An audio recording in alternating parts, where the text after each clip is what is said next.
मुझे महाराष्ट्र से किसी ने डीएम करके पूछा, सर कंपनी ने मुझे मेरी ग्रेचुटी 2.5 साल बाद पे की है।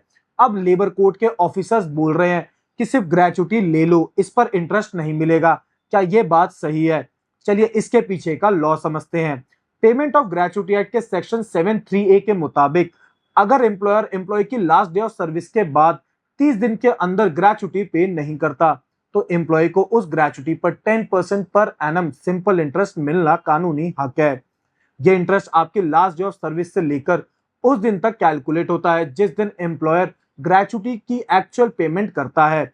और सबसे इंपॉर्टेंट बात, अगर कंपनी ने 2.5 साल बाद ग्रेचुटी पे भी कर दी हो तब भी एम्प्लॉयर सिर्फ इंटरेस्ट को अलग से क्लेम कर सकता है। एम्प्लॉयर ये नहीं कह सकता कि ग्रेचुटी दे दी इसीलिए इंटरेस्ट नहीं देंगे। ये इंटरेस्ट वेव ऑफ नहीं किया जा सकता। ना एम्प्लॉयर अपनी मर्जी से इसे मना कर सकता है और ना ही लेबर कोर्ट या कोई अथॉरिटी बिना कानूनी वजह के एम्प्लॉय को इस इंटरेस्ट से दूर रख सकती है, क्योंकि ये एम्प्लॉयज का स्टैट्यूटरी राइट है। हाँ, इसका सिर्फ एक एक्सेप्शन जरूर है। अगर ग्रेचुटी की पेमेंट 30 दिन के अंदर इसलिए नहीं हो सकी क्योंकि डिले एम्प्लॉय की ही गलती की वजह से हुआ था, तब एम्प्लॉयर इंटरेस्ट देने से बच सकता है। लेकिन इसके लिए एम्प्लॉयर को यह प्रूफ करना होगा कि डिले एम्प्लॉय की फॉल्ट की वजह से ही हुआ था। इसके अलावा पेमेंट ऑफ ग्रेचुटी एक्ट में इंटरेस्ट ना देने का कोई और ग्राउंड ही नहीं है।